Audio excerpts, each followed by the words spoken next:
Hello बच्चों, मैं स्मिता बिजलवान आपकी केमिस्ट्री टीचर स्वागत करती हूँ आपका आईसीटी वर्चुअल क्लासरूम में। और आज हम पढ़ने जा रहे हैं क्लास 12 केमिस्ट्री का बहुत ही important chapter haloalkanes and haloarenes, जो हम बहुत टाइम से हम पढ़ते आ रहे हैं इसको। ठीक है, चलिए आज इसको हम आगे कंटिन्यू करते हैं। तो अभी तक हमने इसमें बहुत सारी अलग अलग क्या पढ़ ली थी, रिएक्शंस हमने पढ़ ली थी। न्यूक्लियोफिलिक सब्स्टिट्यूशन रिएक्शंस हम पढ़ रहे थे, उसमें हम क्या पढ़ रहे थे, SN2 की अलग अलग क्या पढ़ रहे थे, रिएक्शंस पढ़ रहे थे, जिसमें हमने विलियमसन सिंथेसिस पढ़ ली थी। उसके बाद हमने K पॉजिटिव CN नेगेटिव ये वाली हम क्या KCN के साथ जो रिएक्शन करानी है वो रिएक्शन भी हमने पढ़ ली थी। इसमें हमने क्या देखा था, ये क्या है, आयनिक नेचर का है। क्या है, आयनिक नेचर का है। तो जब ये आयनिक नेचर का है तो ये टूटेगा कैसे, इस तरीके से, K positive C triple bond N negative. ठीक है, यहाँ पर C ट्रिपल बॉन्ड N, यहाँ पर आएगा हमारा लोन पेयर और यहाँ पर है हमारा नेगेटिव चार्ज। ठीक है, तो बेस्ट न्यूक्लियोफिलिक साइट कौन सी होगी हमारी, सी, क्योंकि इस पे क्या है, नेगेटिव चार्ज है, तो ये क्या होगी हमारी सबसे अच्छी न्यूक्लियोफिलिक साइट होगी। इसीलिए क्या करते हैं, जब हम रिएक्शन कराते हैं तो हमारा प्रोडक्ट बनता है एल्केन नाइट्राइल, जिसको एल्काइल साइनाइड भी बोलते हैं, क्योंकि आर का बॉन्ड किससे है, सी से है। ठीक है, इसी से मिलती जुलती हमारी अगली रिएक्शन है, जो क्या होते हैं, इसकी एंटी एंटी भी बोल सकते हैं हम। ये हम क्या बोलते हैं इसको, आइसोसाइनाइड। वो हमारी साइनाइड की है, ये हमारी क्या है, आइसोसाइनाइड की रिएक्शन है। यहाँ पे भी क्या है, सेम वही, हमारे पास Ag है और क्या है, C ट्रिपल बॉन्ड N। लेकिन यहाँ पे क्या है, यहाँ पे ये आयनिक नेचर का तो है नहीं, यहाँ पर क्या है, कोवेलेंट नेचर का है। जब ये क्या है हमारे पास कोवेलेंट नेचर का है तो ये पॉजिटिव नेगेटिव में तो टूटेगा नहीं। ठीक है, तो डायरेक्ट तो हमारी बेस्ट न्यूक्लियोफिलिक साइट क्या होगी इसमें, हमारा क्या होगी, जो हमारी क्या है, नाइट्रोजन है, वो क्या होगी हमारी बेस्ट न्यूक्लियोफिलिक साइट होगी यहाँ पर। ठीक है, तो हम क्या करेंगे, यहाँ पर इससे रिएक्शन हुई, ये हमारा इससे जाकर जुड़ गया और ये क्या बन गया हमारा, इथाइल आइसोसाइनाइड। ठीक है, अगली रिएक्शन, अगला हमने ये भी पढ़ लिया था कि साइनाइड ग्रुप क्या होता है, हाइब्रिड है, और क्या बोलते हैं इसको, एम्बिडेंटेंट लिगेंड भी, वो एम्बिडेंटेंट बोलते हैं, एम्बिडेंटेंट न्यूक्लियोफाइल, क्योंकि क्या है, इसके पास एक से ज्यादा क्या है, न्यूक्लियोफिलिक साइट्स हैं। जिसके पास एक से ज्यादा क्या होती है, न्यूक्लियोफिलिक साइट्स होती है, उनको क्या बोलते हैं, एम्बिडेंटेंट न्यूक्लियोफाइल।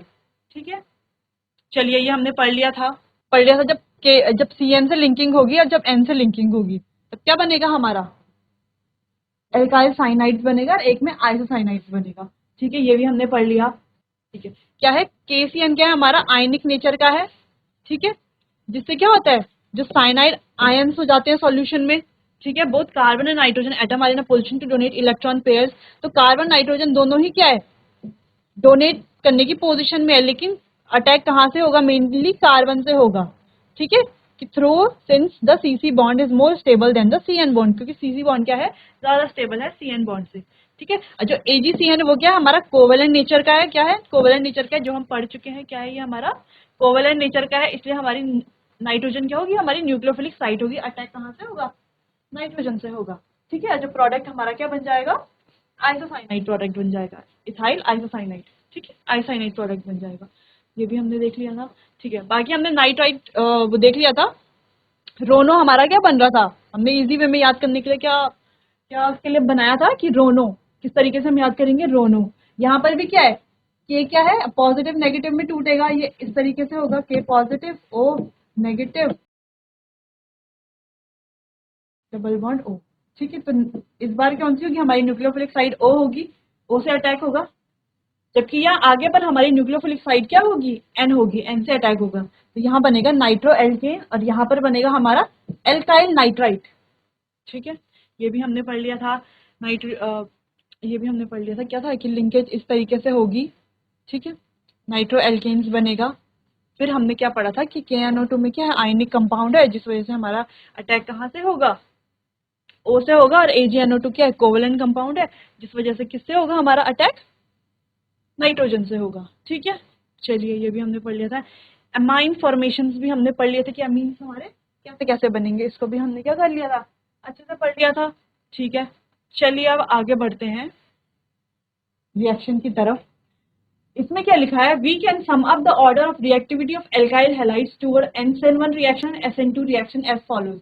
अब SN1 रिएक्शन में रिएक्टिविटी और SN2 रिएक्शन में क्या है, जो हमारी रिएक्टिविटी होती है वो किस तरीके से होती है, वो हमने पहले भी हम इसको डिस्कस, टर्शरी सेकेंडरी और प्राइमरी। यहाँ क्या होती है, जो हमारी SN2 रिएक्शन है वहां पर क्या होती है, पहले इसमें फिर इसमें, फिर इसमें, फिर इसमें। जबकि हमारी SN1 रिएक्शन है वो किसको प्रेफरेंस देते हैं ज्यादा, टर्शरी, फिर सेकेंडरी, फिर प्राइमरी, फिर ये। क्योंकि SN2 रिएक्शन में क्या होता है, SN2 रिएक्शन में हमारा न्यूक्लियोफिलिक न्यूक्लियोफाइल क्या करता है, अटैक करेगा। जब हमारा न्यूक्लियोफाइल अटैक करेगा तो उसको क्या चाहिए, ऐसी साइट पर ढूंढता है जहां से क्या हो, बल्किनेस, जहां पर ज्यादा ना हो, ज्यादा ग्रुप्स ना हो अटैच हो रखे, है ना, जिससे उसको जाने में क्या होगी, आसानी होगी, ये दूसरा बॉन्ड ब्रेक होगा और न्यूक्लियोफाइल होकर हमारा क्या बन जाएगा, प्रोडक्ट बन जाएगा। जबकि SN1 रिएक्शन में वो क्या ढूंढता है, जितना ज्यादा उसमें ब्रांचिंग होगी उतना क्या बनेगा, हमारा जो स्टेबल है कार्बोकैटायन बनेगा। क्या बनेगा, स्टेबल कार्बोकैटायन बनेगा। फिर आगे हमारा क्या, कार्बोकैटायन से हमारा न्यूक्लियोफाइल जुड़कर हमारा क्या बन जाएगा, प्रोडक्ट बन जाएगा। ठीक है, चलिए ये तो हमने पढ़ लिया था, इसको एक बार देख लीजिए। इस तरीके से आप कॉपी में बना के इसको याद करने के लिए क्या कर सकते हैं, इस तरीके से बना सकते हैं। ठीक है, चलिए, for the same reason allylic and benzylic halide show high reactivity towards the SN1 reaction, the carbocation thus form get stabilised through resonance as shown below. अब इसमें क्या बोल रहा है, जो ये हमारे एलाइलिक बेंजाइलिक है, ठीक है, इनमें क्या बोल रहा है कि ये कार्बोकैटायन इस तरीके से बनाएगा। ठीक है, कार्बोकैटायन क्या होगा, हमारा स्टेबल होगा, होगा कि नहीं होगा। ठीक है, कार्बोकैटायन इस तरीके से क्या होगा, स्टेबल होगा। यहाँ पे इन्होंने ग्रुप वो दिया है कि RI, RBr, RCl, RF, इस तरीके से क्या होगा, हैलाइड की रिएक्टिविटी का ऑर्डर दिया है। तो इसको हमने किस तरीके से पढ़ लिया था, हमें पता है कि RI में क्या होगा, RI को हम ज्यादा कंसिडर करेंगे, RF को क्या करते हैं हम कंसिडर नहीं करते, या हम इसको नहीं लेते ज्यादातर। क्यों नहीं, क्योंकि इसका साइज क्या होता है, बहुत छोटा होता है। बहुत साइज बहुत छोटा होने के बाद जब ये क्या हो जाता है, इसके यहाँ से बॉन्ड ब्रेक हो जाता है, F नेगेटिव बनेगा जब हमारा, तब क्या होता है, ये F नेगेटिव बहुत छोटा होता है, क्या होता है, हाईली अनस्टेबल होता है। क्या होता है, हाईली अनस्टेबल होता है। और जो I है, जब यहाँ से ये ब्रेक होगा, I नेगेटिव हमारा बनता है, तो इसका साइज क्या होता है, बड़ा होता है। तो ये क्या होता है, ये हमारा स्टेबल होता है। इसीलिए क्या होता है, ये इसको ज्यादातर हम यूज करते हैं, इसको हम ज्यादातर लेते हैं। ठीक है, इसलिए ये हमारा ज्यादा अच्छा हैलाइड होता है रिएक्टिविटी, और किसी भी जब हम रिएक्शन करते हैं ज्यादा अच्छा हैलाइड ये होता है, जिसको हमने हॉल और किचन वाले से देखा था। ये आई क्या है, हमारा हॉल है, बड़ा सा हॉल, और ये जो हमारा एफ है वो क्या है, हमारा किचन है, छोटा सा। ठीक है, तो यहाँ कोई भी जाएगा तो क्या होगा, अनस्टेबल ही रहेगा। यहाँ पर कोई जाएगा तो आराम से रह सकता है, रेस्टिंग पोजीशन में स्टेबल रह सकता है। ठीक है, चलिए आगे देखते हैं। चलिए आगे हमारी एलिमिनेशन रिएक्शन। अब हमारी एसएन रिएक्शन खत्म हो चुकी है, अब हमारी आ चुकी है एलिमिनेशन रिएक्शन। एलिमिनेशन रिएक्शन में क्या होगा, देखो, when a hello alkane with beta hydrogen, अच्छा ये कौन सी पोजीशन है, अल्फा, और ये है हमारी बीटा। ठीक है, is heated with alcoholic solution of potassium hydride, there is elimination of hydrogen atom from beta carbon, यानी कि बीटा कार्बन से क्या होगा, हाइड्रोजन एटम का एलिमिनेशन होगा, and a halogen atom from alpha carbon. As a result, an alkene is formed as a product. Since beta hydrogen atom is involved in elimination, it is often called as, इसको beta elimination भी बोलते हैं, क्योंकि beta hydrogen क्या है, इसमें involve होता है। ठीक है, तो ये यहाँ पर जाएगा, ये बॉन्ड यहाँ पर आएगा, ये यहाँ पर बाहर निकल जाएगा। ठीक है, इस तरीके से होगी कुछ हमारी ये रिएक्शन, होगी कि नहीं होगी, होगी। ठीक है, तो हमारा क्या बन जाएगा, एल्कीन बन जाएगा। ये होती है हमारी एलिमिनेशन रिएक्शन।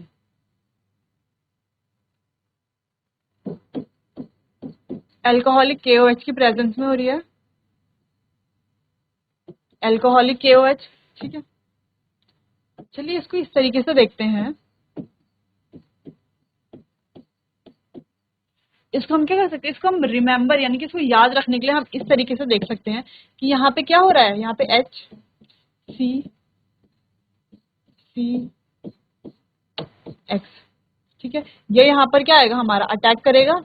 ठीक है, अटैक करने के बाद क्या हो जाएगा, ये बॉन्ड यहाँ चला जाएगा, ये यहाँ से ब्रेक हो जाएगा, ये यहाँ, ये बॉन्ड यहाँ।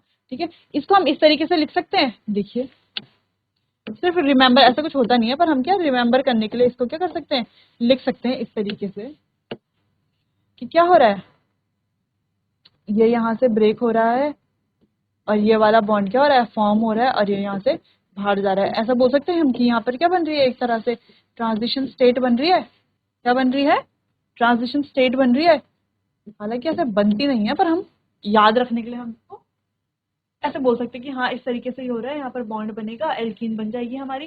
ठीक है, इस तरीके से हम क्या कर सकते हैं, इसको याद करने के लिए इसको कर सकते हैं। ठीक है, तो समझ आया एलिमिनेशन रिएक्शन किसकी प्रेजेंस में, अल्कोहलिक KOH। ठीक है, चलिए सेट्ज़ेफ रूल पढ़ते हैं। अब सेट्ज़ेफ रूल क्या है? सेट्ज़ेफ रूल क्या है, बहुत ही इंपॉर्टेंट है एग्जाम पॉइंट ऑफ व्यू से। एग्जाम में आता है सेट्ज़ेफ रूल लिखने के लिए भी, और एग्जाम्पल भी आपको इसके करने होते हैं। सेट्ज़ेफ रूल क्या बोलता है? इन dehydrogenation, in dehydrohalogenation reaction the preferred product is that alkene which has the greater number of alkyl group। कौन सी एल्कीन को हम प्रेफर करेंगे जिसमें क्या होंगे, एल्काइल ग्रुप क्या होंगे, ज्यादा होंगे। तो attach the doubly bonded carbon atom, यानी कि डबली बॉन्डेड कार्बन एटम के साथ। ठीक है, thus 2 bromopentane give pentene pent 2 ene as the major product. ठीक है, चलो हमारे पास यहाँ पर क्या है, 2 ब्रोमोपेंटीन। अब यहाँ पर ये बोल रहा है कि जिस डबल बॉन्ड कार्बन के पास हाइड्रोजन की संख्या क्या होती है, जिस डबल बॉन्ड कार्बन के पास हाइड्रोजन कम है वो क्या हमारा ज्यादा स्टेबल है इन कंपैरिजन तो जिसके पास क्या हाइड्रोजन ज्यादा है। अब इसके हाइड्रोजन देखो कितने, 2 और 1 3 हाइड्रोजन, इसके पास कितने हाइड्रोजन, 1 और 1 2 हाइड्रोजन, तो ये क्या हमारा ज्यादा स्टेबल है। अब कैसे कैसे हुई ये रिएक्शन? अब ये रिएक्शन, अब इधर वाली रिएक्शन जो है वो इस तरीके से हुई कुछ, देखो ये हमारा हेलोजन लगा है इस पर से, तो यानी कि ये हमारा अल्फा कार्बन है और ये क्या है हमारा अल्फा कार्बन है, बाकी ये बीटा कार्बन। ठीक है, के बगल वाला कार्बन क्या है, ये हमारा अल्फा कार्बन। ठीक है, या तो हाइड्रोजन इस वाले कार्बन से जाएगा, ये हमारा अल्फा है और ये हमारा बीटा बीटा सॉरी, या तो इससे जाएगा या तो इससे जाएगा। ठीक है, जब इस पर हाइड्रोजन इस पर से हाइड्रोजन जाएगा, यहाँ क्या होगा, OH अटैक करेगा, यहाँ पर हमारा डबल बॉन्ड शिफ्ट हो जाएगा, Br यहाँ से बाहर चला जाएगा, तब यहाँ पर आएगा हमारा डबल बॉन्ड, जैसे कि यहाँ पर आ गया। ठीक है, अगला, जब यहाँ पर से ये हेलोजन, जब ये हाइड्रोजन यहाँ पर से निकलेगा, OH नेगेटिव यहाँ पर, ये बॉन्ड यहाँ पर और ये यहाँ से बाहर, तो यहाँ पर हो जाएगा डबल बॉन्ड, तो बन जाएगा पेंटीन 1 इन। जब यहाँ पर से क्या होगा, हमारा H होगा, OH आएगा यहाँ पर, ये आएगा यहाँ पर, इस हाइड्रोजन पे क्यों ना OH ने अटैक, ठीक है, हाइड्रोजन पे यहाँ पर आ गया, ये यहाँ से बाहर, तो यहाँ पर आ जाएगा डबल बॉन्ड, तब बन जाएगा हमारा पेंट 2 इन। अब इस पेंट 2 इन के पास कितने हाइड्रोजन है, 1 और 1 2, और उसके पास कितने हाइड्रोजन है, डबल बॉन्ड वाले कार्बन के। ठीक है, कौन से, जिनमें क्या है डबली बॉन्डेड कार्बन है, जो डबली बॉन्डेड कार्बन का कितने 2 + 1 3, यहाँ पे 3 हाइड्रोजन है, यहाँ पे कितने हाइड्रोजन है, यहाँ पे 2 हाइड्रोजन है, यानी कि ज्यादा स्टेबल कौन सा होगा हमारा, 2 हाइड्रोजन वाला। ये आपको समझ आया? चलिए इसको अगर हम यहाँ पर लिखें, CH3 CH2 CH2 CH और CH2, यहाँ पर हमारा Br, हम बोल रहे हैं यहाँ पर है हमारा हाइड्रोजन। ठीक है, तो यहाँ पर से क्या कर रहा है हमारा, क्या हो रहा है यहाँ पर, जो OH है, क्या है, OH है, यहाँ पर अटैक कर रहा है, ये हमारा यहाँ पर, ये हमारा बाहर। ठीक है, यहाँ पर बन रहा है हमारा डबल बॉन्ड, एक पोजीशन ही हो गई। अगर यहाँ पर भी क्या है, हाइड्रोजन OH यहाँ पर अटैक करता है, ठीक है, ये होता है बाहर, यहाँ पर आता है हमारा डबल बॉन्ड। ठीक है, यहाँ पर आता है हमारा डबल बॉन्ड। तो इस तरीके से ये क्या, और ये दोनों रिएक्शन, और आपको ये अच्छे से क्या करनी है, इस रिएक्शन को पढ़ लेना है, लर्न कर लेना है, समझ लेना है, इसके एग्जाम्पल्स क्या कर लेने हैं, तैयार कर लेने। ठीक है, चलिए देखिए आप इसे। चलिए आगे नेक्स्ट टॉपिक में चलते हैं। अगला है हमारा एलिमिनेशन और substitution, type of haloalkane, halogen halogenoalkane, most important factor, mostly substitution इधर, मोस्टली एलिमिनेशन। फर्स्ट उसमें क्या होगा, mostly substitution mostly elimination. Solvent कौन सा यूज करेंगे, वाटर और एथेनॉल। टेम्परेचर कितना होगा, हमेशा हायर टेम्परेचर, एलिमिनेशन फेवर करेगा। जो NOH की कंसेंट्रेशन क्या होगी, हायर कंसेंट्रेशन होगी, तो क्या होगा हमारा एलिमिनेशन रिएक्शन होगा। ठीक है, चलिए ये तो कुछ नहीं था, चलिए आगे देखते हैं। आगे हमारी रिएक्शन विद मेटल, मेटल के साथ रिएक्शन होके क्या हो रहा है हमारा, ग्रिग्नार्ड रिएजेंट बन रहा है, बन रहा है ग्रिग्नार्ड रिएजेंट। देखिए जरा कैसे बन रहा है। Grignard reagent are highly reactive and react with any source of proton to give hydrocarbons. ठीक है, even water alcohol amines are sufficiently acidic to convert them to corresponding hydrocarbons. ठीक है, यहाँ तक कि वाटर अल्कोहल एमाइंस भी क्या उसके लिए सफिशिएंट है, सफिशिएंट एसिडिक हैं, किसमें, उसको कन्वर्ट करने में, किसमें, हाइड्रोकार्बन में कन्वर्ट करने के लिए, ठीक है। तो जो हमारी इसकी रिएक्शन है वो कैसे होती है, जो कोई भी हमारा RX है, ठीक है, Mg के साथ किसमें, ड्राई ईथर की प्रेजेंस में क्या बनाता है हमारा, ग्रिग्नॉर्ड रिएजेंट बनाता है, ठीक है, क्या बनाता है, ग्रिग्नॉर्ड रिएजेंट बनाता है। It is therefore necessary to avoid even traces of moisture from a Grignard reagent, ठीक है। इस तरीके से RMgX plus water give RH, बना रहे हैं हमारा हाइड्रोकार्बन। फिर उसके बाद हमारा आ गया MgOH, ठीक है, ये हमारा प्रोडक्ट, दोनों क्या है, हमारे प्रोडक्ट हो गए। आगे देखते हैं हमारी वुड्स रिएक्शन। अब वुड्स रिएक्शन क्या होती है, वुड्स रिएक्शन होती है alkyl halide react with sodium in dry ether, sodium में किसकी प्रेजेंस में, ड्राई ईथर की प्रेजेंस में, टू गिव हाइड्रोकार्बन, क्या देते हैं, hydrocarbon containing double the number of carbon atom present in the halide. This reaction is known as Wurtz reaction, ठीक है। यानी कि कोई भी RX अगर हम लें, ठीक है, Na और ड्राई ईथर की प्रेजेंस में क्या बनाता है वो R, और उसी के साथ दूसरा हम क्या जोड़ देते हैं, R जोड़ देते हैं, ठीक है, और NaX क्या हमारा बाय प्रोडक्ट। इस तरीके से ये बन जाता है, यानी कि ये प्रोडक्ट को क्या कर देता है, एक तरह से देखें तो हम क्या बढ़ा देता है अपने ही उसमें, है ना, R का क्या हो जाता है अपने उसमें बढ़ा देता है। जैसे हम इसके और एग्जांपल देखते हैं, जैसे कि अगर हमारे पास ये है एग्जांपल Cl, ठीक है, ये रहा एग्जांपल, Na और किसकी प्रेजेंस में, ड्राई ईथर की प्रेजेंस में क्या प्रोडक्ट बनेगा, बताइए क्या प्रोडक्ट बनेगा, ये तो था ही, और ये बन गया हमारा प्रोडक्ट, बन गया, यानी कि वो अपने आप को ही क्या कर देगा, जैसे R था तो यहाँ पे क्या हो गया, R हो गया, ठीक है, उस तरीके से ये हमारा प्रोडक्ट बन जाएगा, ठीक है, देख लिया आपने। चलो ये लिख लो कॉपी में, क्योंकि ये क्या है, इंपॉर्टेंट है ना। दो इंपॉर्टेंट रिएक्शन है हमारी मेटल के साथ, रिएक्शन ऑफ मेटल कौन सी, एक तो ये ग्रिग्नॉर्ड रिएजेंट वाली, और एक हमारी ये वुड्स रिएक्शन है। एग्जाम में आती है ज्यादातर कौन सी रिएक्शन, वुड्स रिएक्शन दोनों, और ग्रिग्नॉर्ड रिएजेंट भी आती है। रिएक्शन ऑफ हेलो एरीन, अब बात आती है हमारी हेलो एरीन की रिएक्शन। अभी तक हम हेलो एल्केन ही पढ़ रहे थे, ठीक है, अब पढ़ते हैं हम हेलो एरीन, ठीक है। Nucleophilic aryl halide are extremely less reactive towards nucleophilic substitution reaction due to the following reason. जो एराइल हैलाइड है वो क्या आते हैं हमारे, लेस रिएक्टिव है न्यूक्लियोफाइल की तरफ। क्यों है लेस रिएक्टिव न्यूक्लियोफाइल की तरफ, रीजन है हमारे, देखते हैं। पहला है रेजोनेंस इफेक्ट, हम डे 1 से पढ़ते आ रहे हैं कि क्या होता है, जो भी हमारे एराइल हैलाइड्स होते हैं उनमें क्या होता है, रेजोनेंस इफेक्ट, इसकी वजह से क्या हो जाता है, पार्शियल डबल बॉन्ड कैरेक्टर आ जाता है, और वो क्या हो जाता है, डबल बॉन्ड आ जाता है, जिससे क्या होता है, हमारा कार्बोकेटाइन नहीं बन पाता, आगे रिएक्शन नहीं हो पाएगी, ठीक है, जिस वजह से वो क्या होता है, अनस्टेबल हो जाएगा कि नहीं होगा।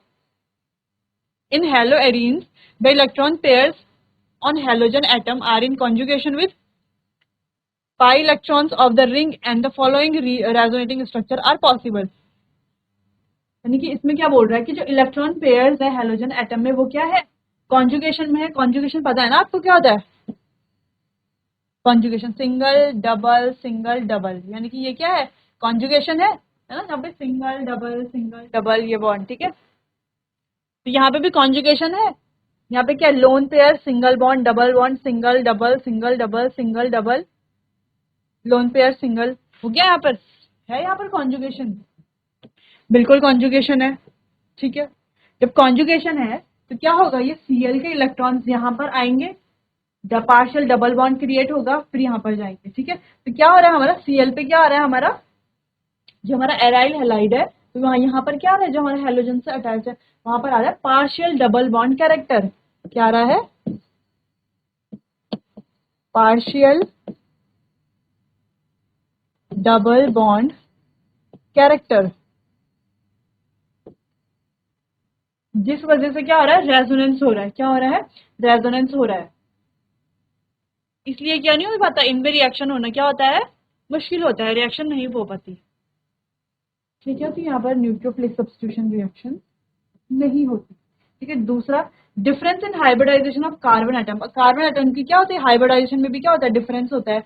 अब देखो यहाँ पर the sp2 hybridise carbon with a greater s character, sp2 hybridisation carbon क्या है, greater s character in more electronegative and can hold the electron pair of CX bond more tightly. ये क्या है, sp2 हाइब्रिडाइज है, electronegativity का order तो हमें पता है ना, sp sp2 फिर हमारा sp3, ठीक है, ये हमारा इलेक्ट्रोनेगेटिविटी का ऑर्डर। यहाँ पे sp2 कार्बन है, जिस वजह से क्या है, जो हमारा क्या इलेक्ट्रोनेगेटिविटी क्या है, ज्यादा है, जिस वजह से वो इलेक्ट्रॉन को क्या बहुत टाइटली होल्ड करके रखेगा।